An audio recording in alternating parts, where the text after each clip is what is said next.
Hello students, last બે લેક્ચરમાં આપણે મૂડી બજારના સાધનો પૈકી equity share, preference share, sweat equity share અને ડિબેન્ચર વિશે અભ્યાસ કર્યો, જેમાં એના અર્થ અને લક્ષણો તેમજ ફાયદા મર્યાદા વિશે આપણે વિસ્તૃત અભ્યાસ કર્યો હતો. આજે જે વાત કરશું એ તમારા માટે કદાચ નવો ટોપિક છે.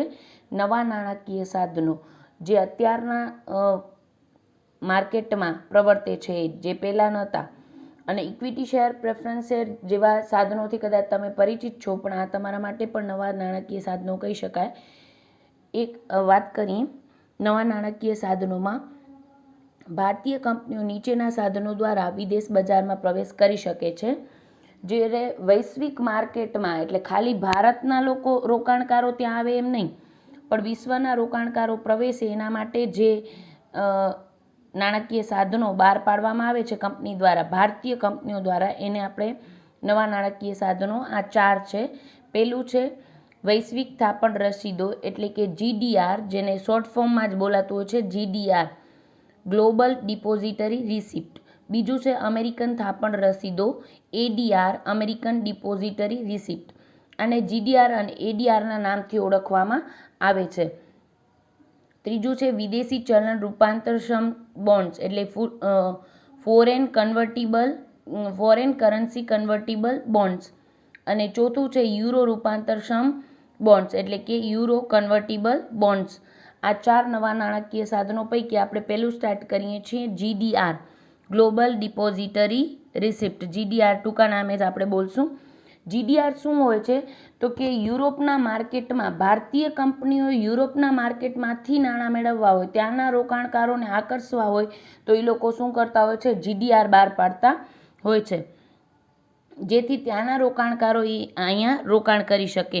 મહદઅંશે એ ડોલરમાં રજૂ થાય છે, એ ડોલરમાં બહાર પાડવામાં આવતું હોય છે. બાકી સાધન એક પ્રકારનું ઇક્વિટી શેર જેવું જ છે, પણ વૈશ્વિક રોકાણકારોને આકર્ષવા માટે ભારતીય કંપનીઓ દ્વારા એ બહાર પાડવામાં આવે છે. જ્યારે ADR અને GDRમાં તફાવત જોઈએ તો GDR છે એ યુરોપિયન માર્કેટ માટે બહાર પાડવામાં આવે છે, જ્યારે ADR છે અમેરિકન માર્કેટના રોકાણકારોને આકર્ષવા માટે ભારતીય કંપનીઓ દ્વારા બહાર પાડવામાં આવતું હોય છે. વિગતે જોઈએ તો GDR એ વિદેશી બજારમાંથી ભંડોળ ઊભું કરવા માટે મહત્વનું નાણાકીય સાધન છે. બીજું છે તેનો ઉપયોગ ભારતીય કંપનીઓ દ્વારા વિદેશી બજારમાં પ્રવેશ મેળવવા માટે થાય છે. આપણા ભારતની કંપનીઓ વિદેશી રોકાણકારોને આકર્ષવા માંગતી હોય ત્યારે આ સાધન ના ઉપયોગ દ્વારા નાણાં મેળવે છે. તે વિદેશી રોકાણકારો પાસે પડી રહેલી ભારતીય કંપનીઓના શેર દર્શાવે છે. આ શેર જેવી જ જામીનગીરી છે, ફક્ત વિદેશી બજારમાં બહાર પાડવામાં આવે છે, એટલે એને ગ્લોબલ ડિપોઝિટરી રિસિપ્ટ તરીકે ઓળખવામાં આવે છે. GDRનો ઉપયોગ સામાન્ય રીતે યુરો બજાર અને અમેરિકાના બજારમાં પ્રવેશવા માટે થાય છે. પાંચમું છે આ નાણાકીય સાધન ડોલરમાં રજૂ થાય છે. યાદ રાખીએ, આ ડોલરમાં રજૂ થાય છે. ભારતમાં સૌપ્રથમ આ સાધન 1992માં રિલાયન્સ ઇન્ડસ્ટ્રીએ તે બહાર પાડ્યું હતું. હવે વાત કરીએ GDRનો અર્થ. તો GDR એ નેગોશિયેબલ સર્ટિફિકેટ છે, હસ્તાંતરણીય. નેગોશિયેબલ શું છે એ આપણે કાલે ચર્ચા કરી હતી કે હાથ બદલાથી જેની ફેરબદલી થઈ જતી હોય એવું હસ્તાંતરક્ષમ સર્ટિફિકેટ છે, જે અમેરિકન કંપની સિવાયની કંપનીના હોય છે અને ડોલરમાં રજૂ થાય છે.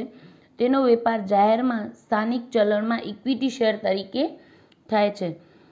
તે કંપની વતી વિદેશી થાપણ બેંકો દ્વારા બહાર પાડવામાં આવેલ નેગોશિયેબલ જામીનગીરીઓ છે. તે સ્થાનિક કબજેદાર બેંક પાસે રહેલા ભારતીય કંપનીના ઇક્વિટી શેર દર્શાવે છે.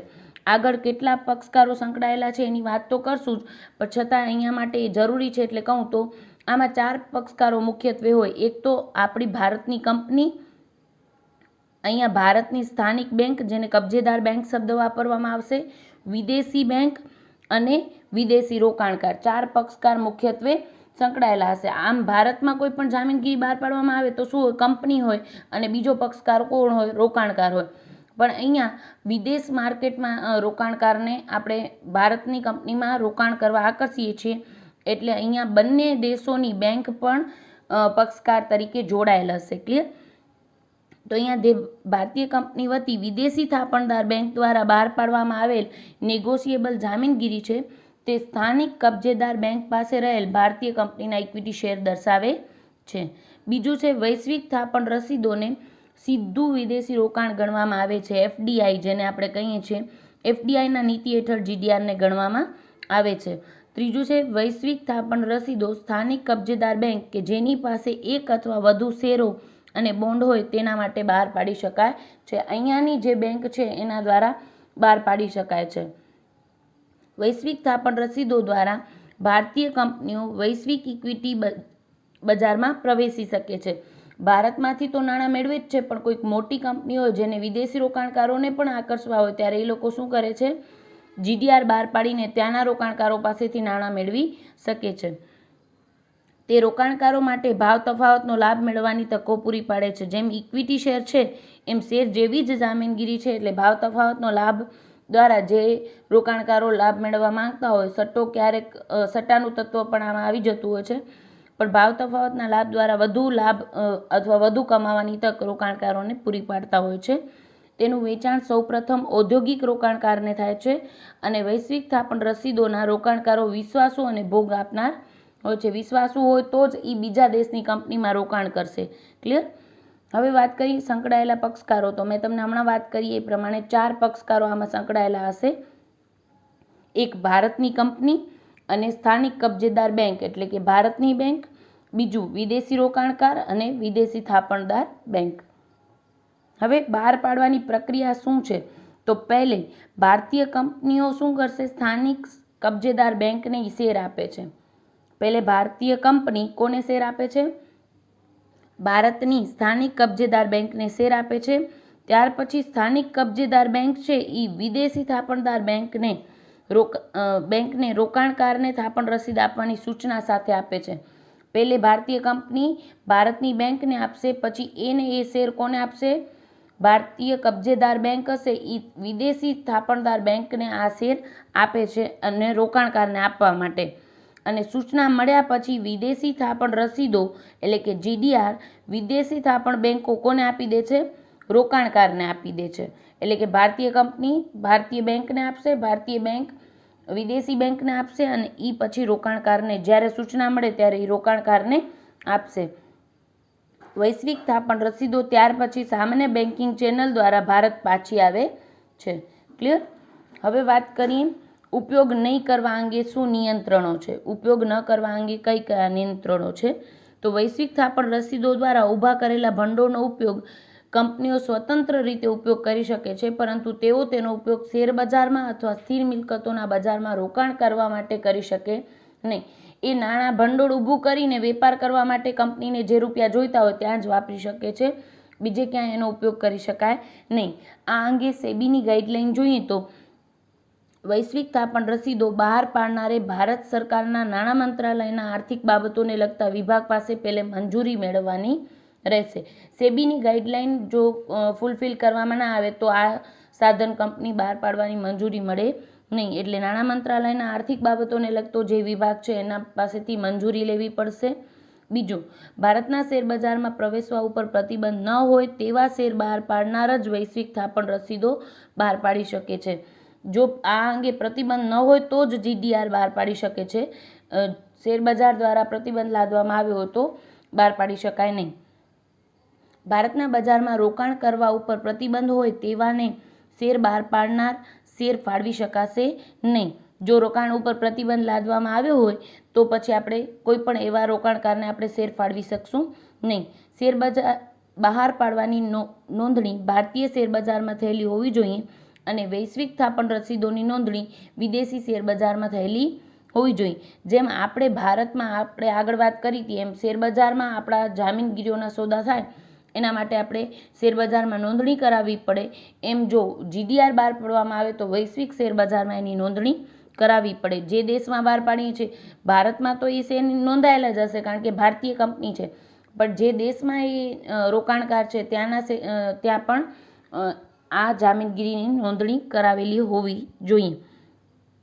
મતાધિકાર સિવાય ઇક્વિટી શેરહોલ્ડરને જે હક મળે છે તે તમામ હકો જીડીઆર ધારકોને પણ મળે છે. મતાધિકાર મળતો નથી, આ અગત્યનો પોઈન્ટ. મતાધિકાર સિવાયના બાકીના ઇક્વિટી શેર હોલ્ડર જેવું જ આપણે આગળ વાત કરી કે ઇક્વિટી શેર જ છે જેવું જ જામીનગીરી છે, પણ GDR માટેમાં રોકાણ કોણ કરશે? વિદેશી રોકાણકારો. એટલે એ લોકોને ઇક્વિટી શેર જેવા તમામ હકો મળે છે, ખાલી મતાધિકાર મળતો નથી. તમને ખબર છે એમ ગઈકાલે આપણે ચર્ચા લીધી હતી કે ઇક્વિટી શેરમાં જેમ ઘણા ઇક્વિટી શેર હશે, વ્યક્તિ દીઠ નહીં પણ અહીંયા શેર દીઠ મતાધિકાર હોય કંપનીમાં. એટલે જો ઘણા શેર એક જ વ્યક્તિના હાથમાં આવી જાય તો સંચાલનમાં દખલગીરી વધે અને વૈશ્વિક રોકાણકારોને આપણે સંચાલનમાં દખલ કરવા દઈ શકીએ નહીં. એટલે મતાધિકાર અહીંયા આપતા નથી. આ અગત્યનો ટોપિક કહી શકાય. છઠ્ઠું છે રોકાણકારની અરજીને આધારે વૈશ્વિક થાપણ રસીદોની શેરમાં રૂપાંતર થઈ શકશે. જો એને GDRમાંથી પછી શેરમાં કન્વર્ટ કરવા હોય તો એને અરજી કરી રોકાણકાર અને એને રૂપાંતર કરી શકાશે. વૈશ્વિક થાપણ રસીદ બહાર પાડનારે 30 દિવસમાં RBI સમક્ષ પોતાનો અહેવાલ ફાઇલ કરવાનો રહેશે. જે કંપનીએ આ બહાર પાડ્યા હોય GDR એને 30 દિવસમાં RBIને જણાવવાનું રહેશે. વૈશ્વિક થાપણ રસીદ બહાર પાડનાર કંપની પણ ભારતના શેરબજારમાં નોંધાયેલી હોવી જોઈએ. જે કંપનીઓ નોંધાયેલી હોય ને પ્રતિષ્ઠિત હોય એનો પુરાવો આપે છે. એટલે નોંધાયેલી કંપનીઓને શેરબજારમાં એ જ GDR બહાર પાડી શકશે. વૈશ્વિક થાપણ રસીદો ક્ષેત્રીય કાર્યથી આગળ વધી શકશે નહીં. એને જેટલા ક્ષેત્ર માટે કાર્ય કરવા માટે એલિજિબલ હોય એટલા સુધી જ, પછી એનાથી આગળ એ વધી શકશે નહીં. વૈશ્વિક થાપણ રસીદ નવા ઇક્વિટી શેર સામે બહાર પાડી શકાશે અથવા વર્તમાન શેર હોલ્ડરે બાંયધરી આપી હોય તેવા શેર સામે બહાર પાડી શકાય છે. આ વાત થઈ GDR, ગ્લોબલ ડિપોઝિટરી રિસિપ્ટ. મુખ્ય મુદ્દાની વાત કરીએ તો એ છે ઇક્વિટી શેર જેવું જ જામીનગીરી છે, પણ વૈશ્વિક રોકાણકારોને આકર્ષવા માટે થાય છે. ભારતીય કંપનીઓ વિદેશી રોકાણકારોને પોતાની કંપનીમાં રોકાણ કરવા આકર્ષવા માંગતા હોય ત્યારે GDR, ADR જેવા સાધનો બહાર પાડતી હોય છે. પણ GDR અને ADRમાં તફાવત શું છે? તો જનરલી GDR છે એ યુરોપિયન બજાર માટે બહાર પાડવામાં આવે છે, જ્યારે ADR અમેરિકન ડિપોઝિટરી રિસિપ્ટ નામ પ્રમાણે જ અમેરિકાના રોકાણકારોને ત્યાંના બજારમાં પ્રવેશવા માટે ભારતીય કંપનીઓ દ્વારા બહાર પાડવામાં આવે છે. અને બંને ડોલરમાં જ રજૂ થાય છે, એટલે એ બંને કોમન છે. હવે GDR કરતાં ADR થોડુંક મોંઘું હોય છે. આ એક બંને વચ્ચેનો તફાવત કહી શકાય. બાકી સેમ જ છે. વિદેશી રોકાણકારોને ભારતીય કંપનીઓ આકર્ષવા માંગતી હોય ત્યારે આ નવા ટાઈપના સાધનો બહાર પાડવામાં આવે છે.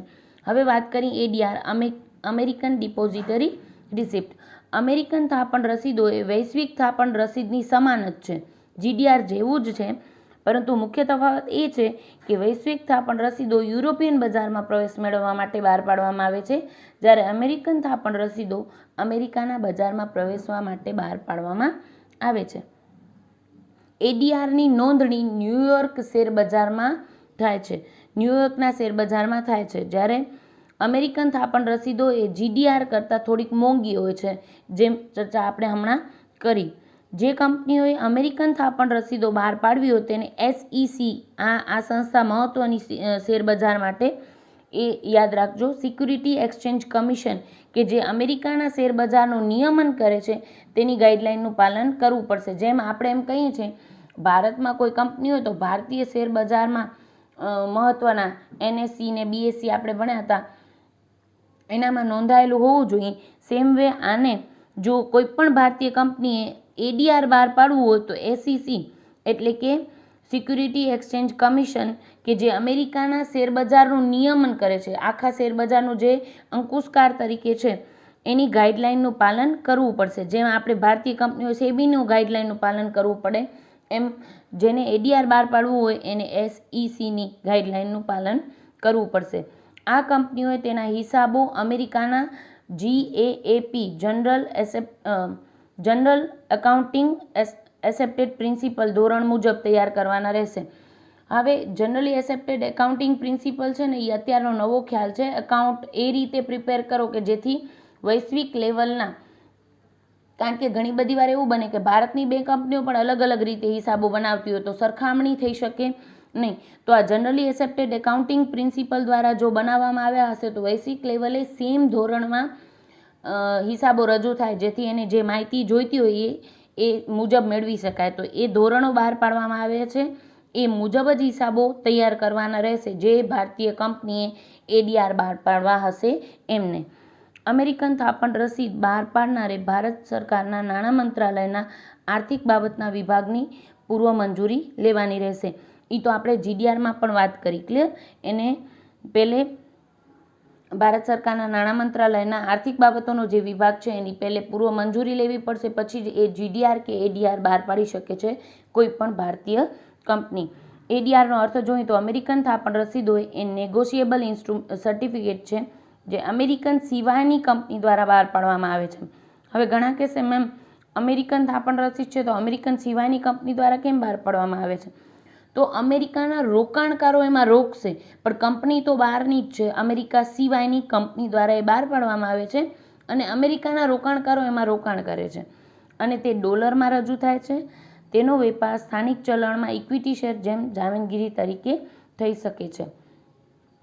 અમેરિકન થાપણ રસીદના પ્રકારો જોઈએ તો નવા બહાર પાડેલા ઇક્વિટી શેરોની સામે અથવા વર્તમાન શેરહોલ્ડરોના શેરોની સામે આને બહાર પાડી શકાય છે.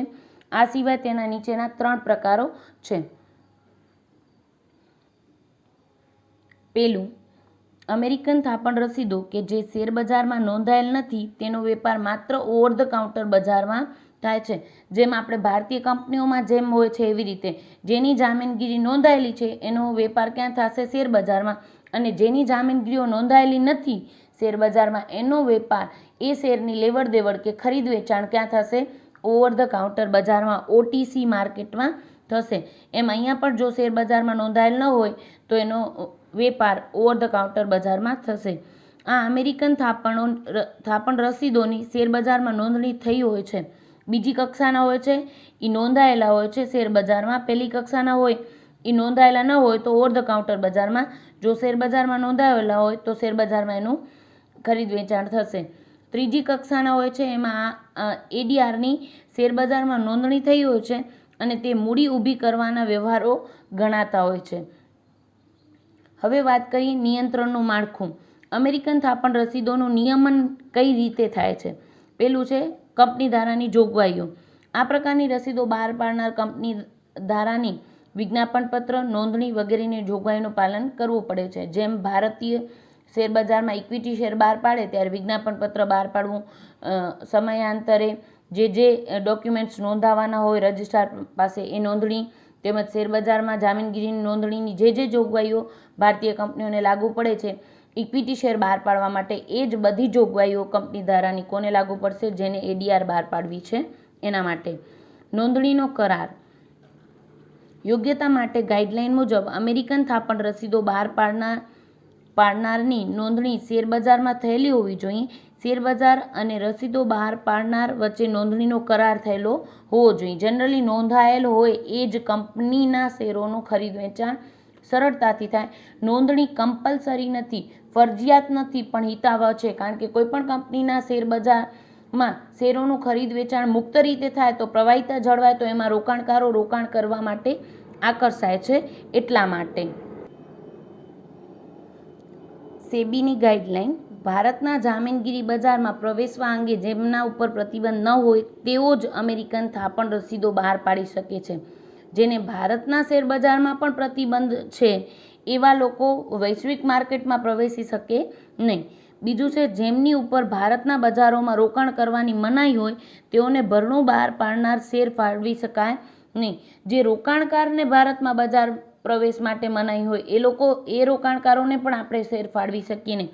એટલે જે કંપનીઓ ભારત માટે પ્રતિબંધિત છે એ બહાર પાડી શકે નહીં. સેમ વે જે રોકાણકાર ઉપર પ્રતિબંધ હોય, જેને રોકાણ કરવાની મનાઈ હોય ભારતમાં, એને પણ આપણે શેર ફાળવી શકીએ નહીં. રસીદ બહાર પાડનારે આરબીઆઈ સમક્ષ 30 દિવસમાં અહેવાલ ફાઇલ કરવાનો રહેશે. આ ટોપિક બંનેમાં કોમન છે. જીડીઆરમાં પણ આ લાગુ પડે છે અને એડીઆરમાં પણ લાગુ પડે છે. એડીઆર બહાર પાડી દીધા પછી આરબીઆઈ સમક્ષ 30 દિવસમાં આપણે અહેવાલ ફાઇલ કરી દેવો પડે છે. રસીદ બહાર પાડતી કંપની પણ ભારતના શેરબજારમાં નોંધાયેલી હોવી જોઈએ. જીડીઆર હોય કે એડીઆર, બંનેમાં આ વસ્તુ લાગુ પડશે. છેલ્લું છે એસઈસી સિક્યુરિટી એક્સચેન્જ કમિશનની જરૂરિયાતો. એસઈસી એટલે શું? Security exchange commission. જે શું છે?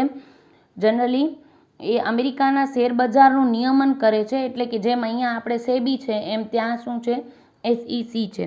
અમેરિકાના શેરબજારનું નિયમન કરતા સિક્યુરિટી એક્સચેન્જ કમિશન SECનું શરતોનું ADR બહાર પાડનારે પાલન કરવાનું રહેશે. કારણ કે ADR આપણી ભારતની કંપની બહાર પાડે છે, પણ ભારતની કંપની કેવી રીતે બહાર પાડે છે, એમાં રોકાણ ભારતના લોકો નહીં કરી શકે, અમેરિકન લોકો રોકાણકારો એમાં રોકાણ કરશે. તો આવા સંજોગોમાં અહીંયાના શેરબજારની ગાઈડલાઈન પણ લાગુ પડશે અને ત્યાંના શેરબજારની પણ શરતોનું પાલન કરવાનું રહેશે. તેમણે જરૂરી ફોર્મ SECમાં ફાઇલ કરાવવાના રહેશે. આ ઉપરાંત અહેવાલ રજૂ કરવાની જરૂરિયાત પણ સંતોષવાની રહેશે. સમયાંતરે જ્યારે ત્યાંના નિયમો મુજબ સમયાંતરે ત્યાં અહેવાલ પણ રજૂ કરવાનો રહેશે. ક્લિયર? યુરો રૂપાંતરક્ષમ બોન્ડ, યુરો કન્વર્ટિબલ બોન્ડ અને ફોરેન કરન્સી કન્વર્ટિબલ બોન્ડ, આ બંને આપણે નવા સાધનો છે જે આવતા લેક્ચરમાં અભ્યાસ કરીશું.